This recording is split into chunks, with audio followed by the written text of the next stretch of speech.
This is the third time I'm recording this intro because every time I record it, I mess up. And that's okay because it's a bad habit that I have. Every time I don't like the first take, I want to throw the entire thing away and start again from scratch. But what I've learned is that we can't just delete our habits. They're part of our brain's operating system. So in this video, I'm going to talk about how we can break bad habits for good by rewiring our brains. Turns out that breaking bad habits is actually one of the most underrated skills you can learn. If you can master it, it will make life easier, happier, and more successful. Here's how we rewire our brains. First, let me explain how habits work. There are a few models, but my favorite is called the habit loop. A habit loop has three parts. The first is the cue. This is the trigger that initiates the habit. For example, if your bad habit is scrolling on social media, the cue could be seeing the app icon on your phone. The second part of the loop is the routine. This is the actual habit itself. So scrolling through posts. And the third part is the reward. This is the benefit that you get from the habit. In this case, getting dopamine hits from the things that you see. Cue, routine, reward. That's the habit loop. The good news is that we can interrupt the loop at any of these 3 points.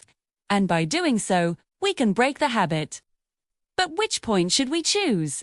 Let's go back to the social media example. 3. If we try to change the cue, it's a little bit difficult because we can't change the fact that the app icon exists on our phone. We can hide it or put it in a folder, but eventually we might forget where we put it, and then we fall back into the old habit. It's also hard to change the reward because the dopamine hits that we get from social media are pretty hard to beat. They're literally hardwired into our brains. And finally, it's not really an option to remove the routine. Because the whole point of having a habit is to do something automatically. So removing the routine is really just reverting to not having the habit. That doesn't help us. So instead, we should focus on changing the cue or the reward. Okay, great.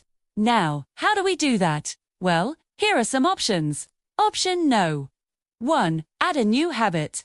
You can build new habit loops that compete with the bad habit loop. So for example, let's say you want to stop watching pornography.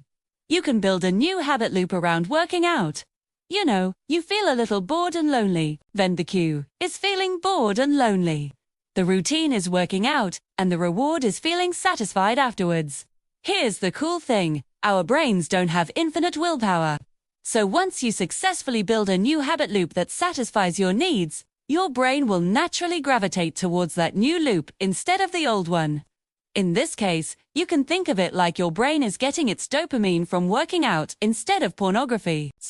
Option number 2. Alter the reward. You can change the reward of the bad habit loop so that it no longer works. To do this, you need to find something that makes the reward less satisfying.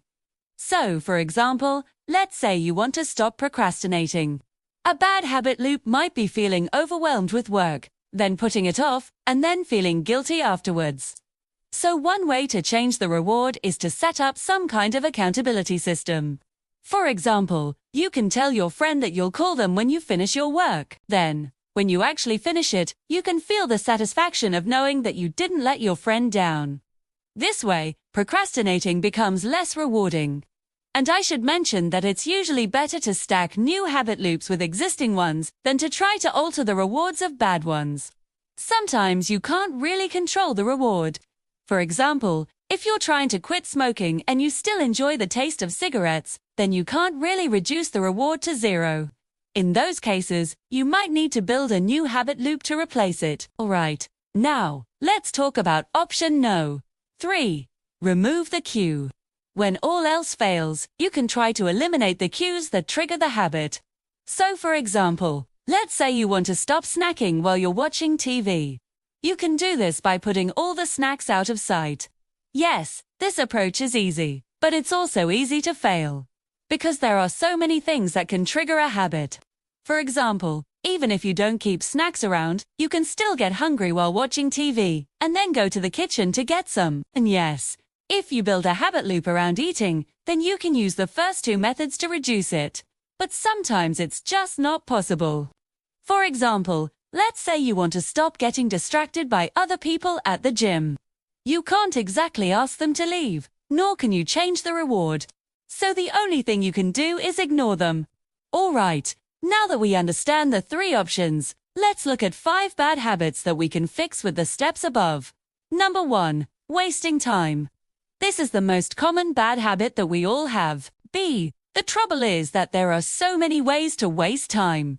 It's hard to build a single habit loop that covers all of them. So here's a better way to approach it. Ask yourself, why do you want to stop wasting time? Is it because you want to get better grades? Is it because you want to spend more time with family?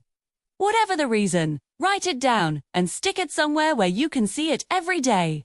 This will serve as a reminder of why you want to change. Then, whenever you catch yourself wasting time, tell yourself, hey, if I stop doing this, I can spend more time on the things that matter. That will motivate you to break the habit loop. Number 2. Procrastination. Let's face it, we all procrastinate. It's such a common bad habit that we don't even think about it. But here's the truth. Procrastination leads to stress, anxiety, and depression. So we definitely want to stop it. So here's a simple way to do it. Next time you have something that you need to do, break it down into very small steps. For example, if you need to clean your room, don't just think about how messy it is. Instead, break it down to something like organizing your closet. And before you know it, you'll finish the whole thing. No. 3. Being pessimistic. Negative thoughts are bad for our mental health. Research has found that people who think negatively have higher levels of stress and are more likely to experience depression. So here's a simple way to deal with negative thoughts. The next time you have a negative thought, write it down and categorize it. Is it a fact? Is it your opinion? Is it a worry? Is it a desire? By doing this exercise, you'll start to realize how many of our thoughts are irrational. This will give you the power to control your thoughts instead of the other way around. No. For low self-esteem. Having low self-esteem is dangerous because it leads to inaction. If you don't believe in yourself, you won't take risks, you won't speak up, and you won't make moves. So here's a simple way to increase your self-esteem. Think of all the good things that you've done in your life, big or small. Maybe you helped an old lady cross the street. Maybe you got a good grade on a test. Maybe you made a friend laugh. Write them down and review them every day. And finally, number 5. Judging others. Judging others is wrong because it prevents us from making friends. If you constantly judge others, they'll eventually pick up on it and move away from you. So here's a simple way to overcome this bad habit. The next time you catch yourself judging someone, remember that everyone you meet is fighting their own battles. Everyone has their own problems. Some of them might be much bigger than yours. With that in mind, you'll be less likely to judge them. Now, if you want to level up in life, the best way to do it is to learn from others. So here's a free guide that you can download. It's filled with 60 prompts that you can use to learn from other people. These prompts cover all areas of life, from career to relationships to finances. And if you download the guide, you'll also get access to our free newsletter, Phew. Every week we send out a newsletter with 3 interesting stories that you can use to level up in life.